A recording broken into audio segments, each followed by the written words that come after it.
Hello everyone, welcome to this session. आशा करता हूँ कि आप सब अच्छे होंगे। इस सेशन के अंदर हम लोग सब्जेक्ट वर्ब एग्रीमेंट पे बात करने वाले हैं। इससे पहले ऑलरेडी इसके मैं 4 पार्ट्स ला चुका हूँ, जिनमें ऑलरेडी लगभग 15 रूल मैं डिस्कस कर चुका हूँ and those are very important. उन्हें ज़रूर देखें। चारों पार्ट्स आपको चैनल पे अवेलेबल हैं, उन्हें आप ज़रूर देखें। इसके बाद ही ये 5वां पार्ट देखें, ठीक है। तो बात करेंगे अब हम लोग आज कुछ इम्पॉर्टेंट रूल्स पर। देखिए, इमेजनरी सेंटेंसेस आपको पता होंगे, काल्पनिक वाक्य, ऐसे वाक्य जिसमें ऑथर जो होता है या जो वक्ता होता है, स्पीकर, वो एक इमेजिनेशन करता है, कल्पना करता है जो चीज़ें संभव ना हो, ठीक है। एग्जाम्पल के लिए आप ये सेंटेंस उठाइए, I wish I were a bird, काश मैं पक्षी होता, ठीक है। तो अब ये ऑथर पक्षी तो नहीं हो सकता, ये इसकी कल्पना है कि काश मैं क्या होता, पक्षी होता, ठीक है। और जैसे एक और सेंटेंस है अपने पास, if he were rich he would help others, अगर वह धनी होता तो वह दूसरों की मदद करता। अगर धनी होता, है नहीं, एक कल्पना की जा रही है कि अगर वो धनी होता और जिस जिस तरह का वो इंसान है, चूंकि एक अच्छा इंसान है, तो वह निश्चित रूप से दूसरों की मदद करता, ठीक है। तो इस तरह के सेंटेंस इमेजिनरी सेंटेंस कहलाते हैं। और एक बात आप ध्यान दे रहे होंगे कि देखो, ही के बाद भी हेल्पिंग वर्ब वर का यूज हुआ है, आई के बाद भी हेल्पिंग वर्ब वर का यूज हुआ है, ठीक है। तो देखिए, इस तरह के सेंटेंसेस में अपना सब्जेक्ट चाहे सिंगुलर हो या प्लूरल हो, उसके साथ हमेशा हेल्पिंग वर्ब वर का ही यूज होता है, वॉज का यूज नहीं होता है। क्या होता है, इस तरह के सेंटेंसेस में सब्जेक्ट के साथ हमेशा वर का यूज होता है। इमेजिनरी सेंटेंसेस के अंदर हमेशा हेल्पिंग वर्ब में वर का यूज होगा, वॉज का यूज नहीं होगा, ठीक है। बहुत ही इंपॉर्टेंट रूल है, आई होप आप इसे ध्यान रखेंगे, ठीक है। इस तरह के सेंटेंस को पहचानने का एक ही तरीका है। इस तरह के सेंटेंसेस में या तो आप अर्थ से पहचान जाओ, या तो इन सेंटेंसेस की बिगिनिंग कैसे होती है, इफ से या एज इफ, एज दो। एज दो का मतलब होता है मानो की, सपोज, ठीक है, मानो की, आई विश, काश, इन केस तथा वुड दैट जैसे शब्दों से इन सेंटेंसेस की बिगिनिंग होती है, ठीक है। तो जब भी आपको कोई इमेजिनरी सेंटेंस दिखे, तो वहां पर आपको हेल्पिंग वर्ब कौन सी यूज करनी है, वर का यूज करना है, वॉच का यूज नहीं करना है। अगर वॉच का यूज हो रहा है और एरर का क्वेश्चन है, तो वहां पर डेफिनेटली वहां पर एरर है और वो उसको आपको इम्प्रूव करना है, ठीक है। तो आई होप आपको ध्यान रहेगा और ये रूल आपको अच्छे से समझ में आया होगा। अब हम लोग बात करेंगे अपने अगले रूल की। देखिए, पूरे सब्जेक्ट वर्ब एग्रीमेंट पे जिस बात पे मैंने इम्फेसिस किया है और जोर दिया है, वो ये कि जो सबसे बेसिक रूल है कि सिंगुलर सब्जेक्ट के साथ सिंगुलर वर्ब और प्लूरल सब्जेक्ट के साथ प्लूरल वर्ब का यूज होता है, ठीक है। लेकिन एक इसका एक एक्सेप्शनल केस है, ठीक है, कि ऑप्टेटिव सेंटेंस अपने जितने हैं, ऑप्टेटिव सेंटेंस क्या होते हैं, इच्छावाचक वाक्य। कैसे वाक्य, इच्छावाचक वाक्य ऑप्टेटिव सेंटेंसेस में सिंगुलर सब्जेक्ट के साथ भी प्लूरल वर्ब का प्रयोग होता है, ठीक है। तो अगर आपको कोई इच्छावाचक वाक्य दिखे, ऑप्टेटिव सेंटेंस दिखे, तो उसमें सिंगुलर सब्जेक्ट के साथ भी प्लूरल वर्ब का ही यूज करें, ठीक है। आइए देखते हैं कुछ examples. God save the king, अब यहाँ पे कोई इच्छा दर्शा रहा है, ठीक है, कि भगवान राजा की रक्षा करें, ठीक है, ओके। तो यहाँ पर देखो, गॉड सिंगुलर सब्जेक्ट है अपना, लेकिन इसके साथ प्लूरल वर्ब सेव का यूज हो रहा है, ठीक है। आप जानते हो कि अब जो होती है अपने नेचुरल फॉर्म में, जब तक उसमें कोई छेड़छाड़ न की जाए तो वो प्लूरल होती है, ठीक है। अगर एस लगा दोगे तब ये सिंगुलर होगी, तो गॉड सेव द किंग, भगवान राजा की रक्षा करे, ये अपना कैसा वाक्य है, इच्छावाचक वाक्य है, ऑप्टेटिव सेंटेंस है, ठीक है। इसलिए यहाँ पर सिंगुलर सब्जेक्ट होने के बाद भी प्लूरल वर्ब का प्रयोग हो रहा है, ठीक है। एक और एग्जाम्पल देखते हैं, लॉन्ग लिव द क्वीन, रानी लंबी आयु तक जीवित रहें या रानी दीर्घायु हो, ठीक है। ये इच्छा व्यक्त की जा रही है, ठीक है। ये इच्छावाचक वाक्य हुआ अपना, ऑप्टेटिव सेंटेंस हुआ। यहाँ पर सिंगुलर सब्जेक्ट क्वीन के लिए लिव प्लूरल वर्ब का यूज किया जा रहा है। तो आशा करता हूँ कि आपको ये रूल अच्छे से समझ में आया होगा। अब हम लोग बात करेंगे एक अगले बहुत ही इम्पोर्टेंट रूल की।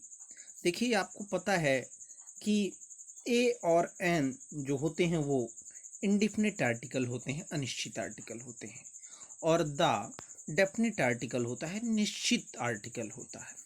इसका मतलब यह हुआ कि अगर द कहीं पर पहले लग रहा है तो वो एक निश्चित संख्या या निश्चित नाउन को रिप्रेजेंट करेगा, ठीक है। और निश्चित संख्या के संदर्भ में, कॉन्टेक्स्ट में मैंने आपको बताया था कि वो सिंगुलर यूनिट होती है, ठीक है। तो ये सब कॉन्सेप्ट लेके हम लोग बात करेंगे इस रूल की।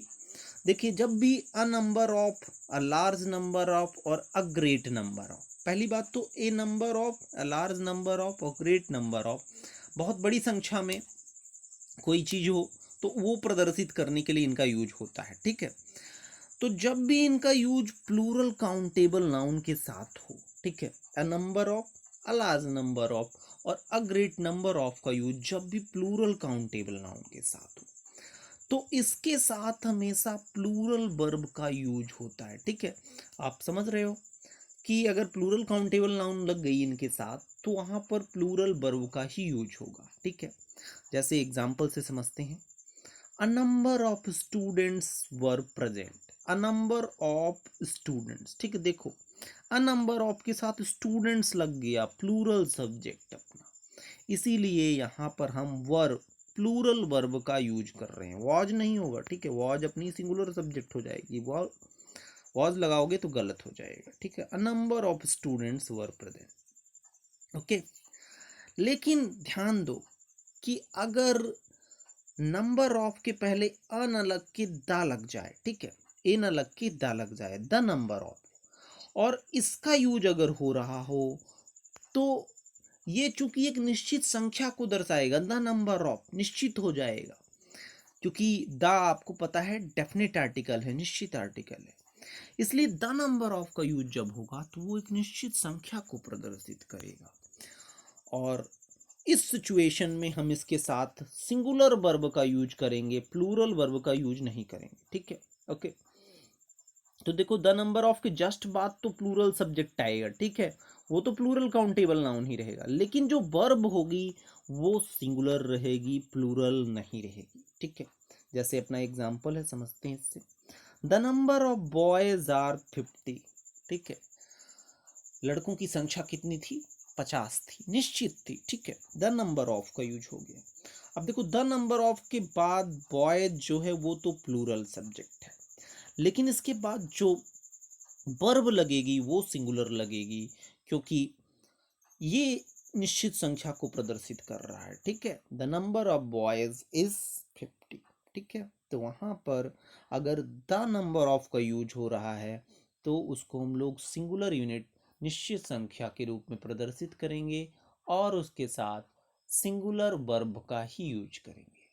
और बाकी आपको पता है कि अ नंबर ऑफ अगर कहीं पे आए, अ लार्ज नंबर ऑफ आए, अ ग्रेट नंबर ऑफ आए, तो वहां पर हम लोग प्लूरल का यूज करेंगे, ठीक है। तो I hope you are getting this point. Now we will discuss another important rule of subject verb agreement. Okay, देखिए, जब भी अमाउंट ऑफ और क्वांटिटी ऑफ का यूज होगा, जब भी अमाउंट ऑफ और क्वांटिटी ऑफ का यूज हो और इसके साथ अनकाउंटेबल नाउन, ठीक है, अनकाउंटेबल नाउन का अगर प्रयोग होगा, तो चूंकि आप जानते हो अनकाउंटेबल नाउन को हम लोग गिन नहीं सकते हैं, काउंट नहीं कर सकते हैं। तो जब काउंट नहीं कर सकते हैं तो इसको हम लोग, आपको पता है, सिंगुलर ट्रीट करते हैं। कैसे ट्रीट करते हैं, सिंगुलर ट्रीट करते हैं, हमेशा ध्यान रखो अनकाउंटेबल नाउन को हम लोग सिंगुलर ट्रीट करते हैं, ठीक है, जिनको गिन नहीं सकते। तो अगर अमाउंट ऑफ और क्वांटिटी ऑफ के साथ अनकाउंटेबल नाउन का प्रयोग हो रहा है तो इनके साथ हम लोग किसका यूज करेंगे, सिंगुलर वर्ब का यूज करेंगे, ठीक है। क्यों, क्योंकि आप जानते हो कि अनकाउंटेबल को हम लोग सिंगुलर ट्रीट करते हैं। तो अगर इनका यूज हो रहा है अमाउंट ऑफ और क्वांटिटी ऑफ के साथ तो इसे हम लोग इसके साथ सिंगुलर वर्ब का ही यूज करेंगे। जैसे एग्जाम्पल से समझते हैं, the amount of money are not sufficient. अब देखो द अमाउंट के बाद मनी लगा हुआ है और मनी अनकाउंटेबल नाउन है। देखो मनी अनकाउंटेबल नाउन है, आपको लगेगा कि रुपए तो हम गिन सकते हैं, पैसे तो हम गिन सकते हैं, लेकिन मनी के अंदर रुपए, पैसे, धन, जेवर सब कुछ आ जाता है, ठीक है।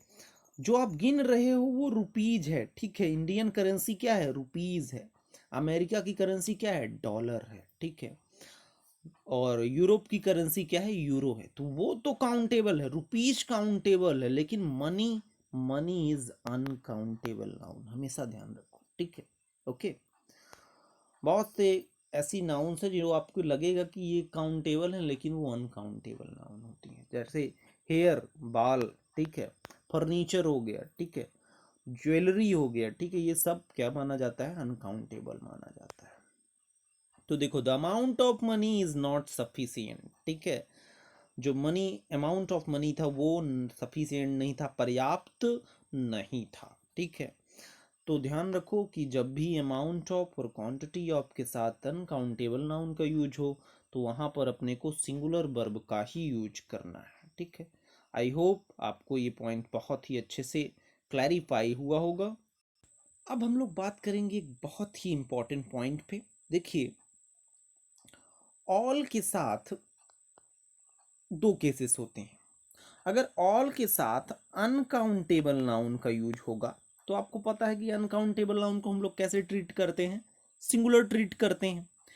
तो इसके साथ तो सिंगुलर वर्ब लगेगी। लेकिन अगर ऑल के साथ कोई काउंटेबल नाउन आए, ठीक है, कोई काउंटेबल नाउन आए जिसे हम लोग गिन सकते हो, जैसे व्यक्तियों की संख्या या वस्तुओं की संख्या जिसको हम लोग गिन सकते हो, अगर काउंटेबल नाउन आ रहा है तब आपको पता है कि इसे हम लोग क्या ट्रीट करेंगे, प्लूरल ट्रीट करेंगे उस सिचुएशन में, ठीक है। क्योंकि जानते हो कि आप ऑल, कई सारे लोग रहेंगे, तो उस सिचुएशन में इसके साथ हम लोग प्लूरल वर्ब का यूज करेंगे, ठीक है। दो सिचुएशन बनेंगी ऑल के साथ। अगर अनकाउंटेबल नाउन है तब तो सिंगुलर वर्ब का यूज होगा, लेकिन अगर कोई काउंटेबल नाउन है जैसे व्यक्तियों की संख्या या वस्तुओं की संख्या तो वहां पर हम लोग इसके साथ प्लूरल वर्ब का यूज करेंगे, ठीक है। चलिए एग्जाम्पल से देखते हैं। जैसे अपने पास एग्जाम्पल है, all is well that ends well. अंत भला तो सब भला, ठीक है। ऑल, अब चूंकि भला, अंत भला तो सब भला, यहाँ पर कुछ भी काउंटेबल अपना नहीं है गिना जा सके जिसे, इसलिए हम लोग ऑल के साथ इज सिंगुलर वर्ब का यूज कर रहे हैं, ठीक है। ओके, यहाँ पर भी देखो इंड्स, यहाँ ये भी अपनी कैसी वर्ब है, सिंगुलर वर्ब है, ठीक है। इंड प्लूरल वर्ब है, ठीक है। यस लगा दिया तो वो सिंगुलर हो गई, all is well that ends well, ठीक है। लेकिन देखो, अगर मान लीजिए मैंने आपसे पूछा कि how are everyone at your home, या मैंने पूछा how are your parents and your siblings at home, यानी आपके माता पिता और भाई बहन कैसे हैं। आपने इसके जवाब में बोला कि all are well at home, ठीक है। घर पर सब अच्छे हैं। आपने बताया कि घर में जितने भी व्यक्ति हैं, माता पिता भाई बहन जो भी हैं वो अच्छे हैं, all are well at home, ठीक है। तो चूंकि यहाँ पर हम लोग व्यक्तियों की बात कर रहे थे, काउंटेबल नाउन्स है वो, इसलिए ऑल के साथ हम प्लूरल वर्ब का यूज कर रहे हैं, ठीक है। तो ये बहुत ही इंपॉर्टेंट रूल था, ठीक है। आई होप आपको ये समझ में आया हुआ होगा, ठीक है। तो वीडियो को 1 से 2 बार ज़रूर देखें, ठीक है, और वीडियो को पूरा देखें। अगर आप ये पूरा वीडियो देख के मेरी ये बातें सुन रहे हैं लास्ट में तो definitely you are trying hard to get what you want. And आपको पता है कि जीवन में कुछ जीवन में जो कुछ भी आप चाहते हैं वो पाने के लिए आपको कठिन परिश्रम की ज़रूरत है, और वो आपको ज़रूरत ही नहीं, आपको करनी ही पड़ेगी, ठीक है। You need and you have to try hard to get what you want. तो आशा करता हूँ कि आप लोग वो कर रहे होंगे, ठीक है, वो कठिन परिश्रम कर रहे हैं। चलिए, तो अगले सेशन पे हम लोग मिलते हैं, तब तक के लिए खुश रहिए, पढ़ते रहिए। Thank you very much.